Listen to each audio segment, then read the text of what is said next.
If you're facing repeated payment declines on Netflix, it can be frustrating. Follow these steps to troubleshoot and resolve the issue effectively. Step 1. Check payment method. Ensure that the payment method linked to your Netflix account is valid. Verify that the card is not expired and that the billing address matches the one on file with your bank. Step 2. Review bank statements. Look at your recent bank statements to confirm that there are no issues with your bank account. Sometimes, insufficient funds or a hold on your account can lead to payment declines. Step 3. Update payment information. If your payment method has changed, log into your Netflix account and update your payment details. Make sure to enter the correct card number, expiration date, and security code. Step 4. Contact your bank. If the payment method is valid but still being declined, contact your bank or card issuer. They may have flagged the transaction as suspicious, or there could be other restrictions on your account. Step 5. Reach out to Netflix support. If all else fails, reach out to Netflix customer support.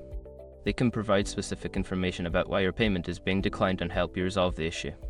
By following these steps, you should be able to resolve any payment decline issues with your Netflix account. If problems persist, keep in touch with customer support for further assistance.